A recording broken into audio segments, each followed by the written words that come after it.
ചാരു എന്റെ പെങ്ങളുടെ മകൾ. അവൾക്ക് എല്ലാവരും സ്നേഹിക്കാൻ മാത്രമേ അറിയൂ. പെയ്തൊഴിയാതെ എല്ലാ ദിവസവും വൈകുന്നേരം 6:30 നമ്മുടെ സ്വന്തം സൂര്യ ടിവിയിൽ.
അച്ഛാ, ഇതാ കുട്ടിയല്ല.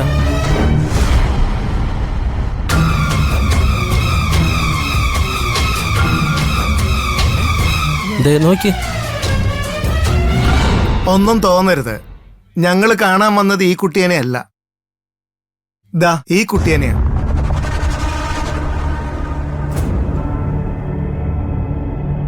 വേറൊന്നുമല്ല, അതും എന്റെ മോള, ഇതും എന്റെ മോള. അതായിക്കോട്ടെ, ആ കുട്ടി വരാൻ പറയൂ. ഇല്ല, അതൊരു ചെറിയ പ്രശ്നമുണ്ട്. പ്രശ്നമോ? അതെന്താ? അതെങ്ങനെയാ ഞാൻ ഇപ്പൊ നിങ്ങളോട് പറയാ? എനിക്ക് പറയാൻ ഇച്ചിരി ബുദ്ധിമുട്ടുണ്ട്. കുഴപ്പമില്ല, എന്താണേലും പറഞ്ഞോ. അവളെ കല്യാണം കഴിഞ്ഞ് നിങ്ങളുടെ വീട്ടിൽ വന്ന് കേറിയ 1 മാസത്തിനകം ചെറുക്കന്റെ അച്ഛന്റെ കർമ്മം ചെയ്യേണ്ടി വരുന്ന ജോത്സ്യര് പറഞ്ഞത്. എന്തോ ഒരു പ്രത്യേകതരം ദോഷ. ചെറുക്കന്റെ അച്ഛൻ നിങ്ങളല്ലേ? ആ അതെ. അയ്യോ, കണ്ടിടത്തോളം നിങ്ങൾ നല്ലൊരു കുടുംബക്കാരാ. അറിഞ്ഞോണ്ടൊരു പാവം ഞങ്ങൾ ചെയ്യാൻ പാടില്ലല്ലോ. പക്ഷെ ഉണ്ടല്ലോ, എന്റെ ഈ മോക്ക് യാതൊരു ദോഷവുമില്ല. ഇവളെ കൊണ്ട് നിങ്ങൾക്ക് വെച്ചടി കയറ്റുമായിരിക്കും. ഭാസി, ഇത് നിങ്ങൾക്ക് നേരത്തെ പറഞ്ഞുകൂടായിരുന്നോ? വാ മോനെ, നമുക്കിറങ്ങാം.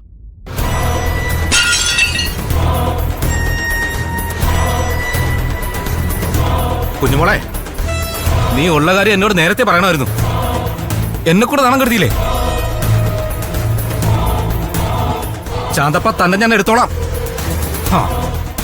രണ്ടിനെ ഞാൻ വെറുതെ വിടില്ല. കല്യാണി, കതക തുറക്ക്.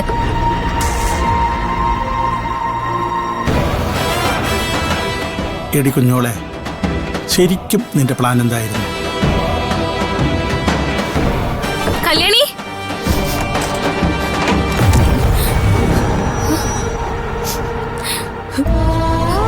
മോളെ, എന്താ മോളെ, എന്തോട്ടി? ചേച്ചി, നീ എന്തിനാ ഈ സാരി കൊടുത്ത്? കാര്യം പറ. എന്നെ പറഞ്ഞു പറ്റിച്ചേച്ചി. പറ്റിച്ചെന്നോ? ആര്? അമ്മയോ? നീ വാ, ഇരിക്കെ. പറ, നീ എന്താ ഉണ്ടായെന്ന് തെളിച്ചു പറ മോളെ. ആ ചെറുക്കനെയും കൂട്ടരെ മുമ്പിൽ കൊണ്ടു നിർത്തി അമ്മേനെ നാണം കെടുത്തി. ചേച്ചിക്ക് പകരം അമ്മ എന്നെ അവിടെ കൊണ്ട് നിർത്തിയത്. നിന്റെ അമ്മയ്ക്ക് ഇത് എന്താ പറ്റിയത്? അമ്മ എന്നെ പറഞ്ഞ് വിശ്വസിപ്പിച്ച ചേച്ചി. എന്നെ വേഷം കെട്ടിച്ചു. എന്നോട് ക്ഷമിക്കണം ചേച്ചി. നിന്റെ അമ്മ നിന്നോട് എന്താ പറഞ്ഞത്? അത് പിന്നെ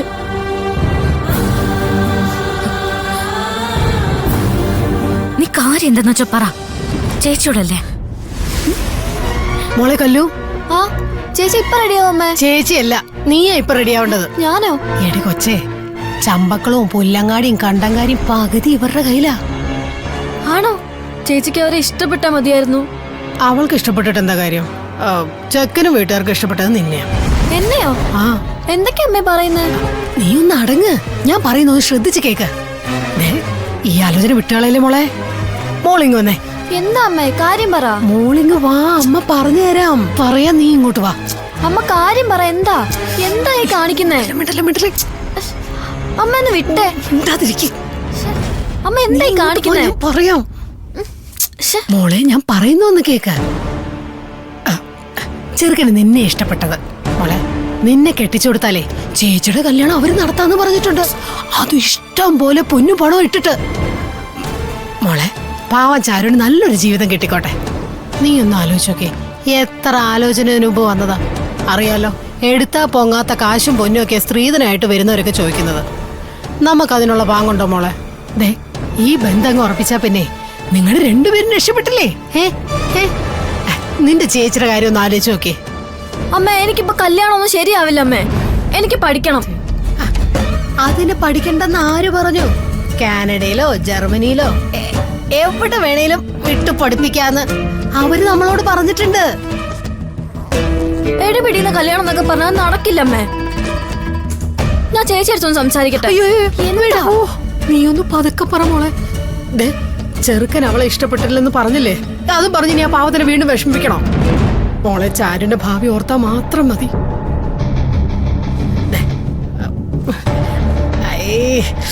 ഈ സാരി കൊടുക്ക. മോള് പോയിട്ട് ഇത് കൊടുത്തിട്ട് വാ.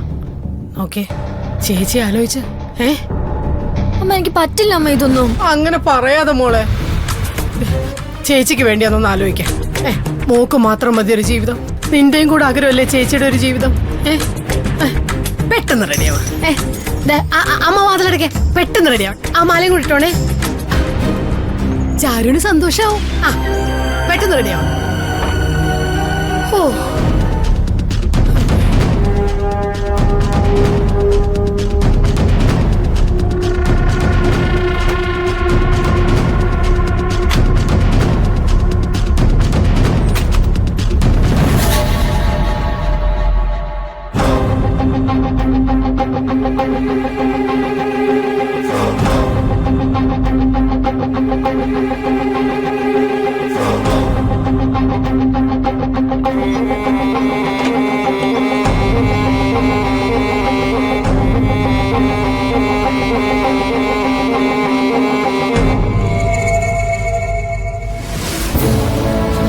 ഞാൻ അമ്മയടുത്ത് ഇന്നപ്പം അമ്മ എന്നോട് പറഞ്ഞത് അവര് വലിയ പൈസക്കാരാണ്, അവർക്ക് ചേച്ചിയല്ല ഇഷ്ടമായ എന്നെ ഇഷ്ടമായി എന്നൊക്കെയാണ് അമ്മ എന്നോട് പറഞ്ഞത്. ചേച്ചിയുടെ ഭാവി ഓർത്താ ഞാൻ ഇതിലൊക്കെ സമ്മതിച്ചത്.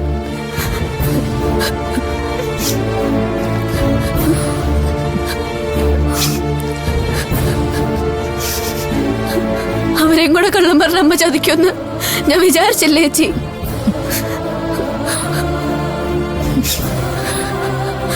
അവർക്ക് ചേച്ചി തന്നെ വേണമെന്ന് അവര് പറഞ്ഞത്.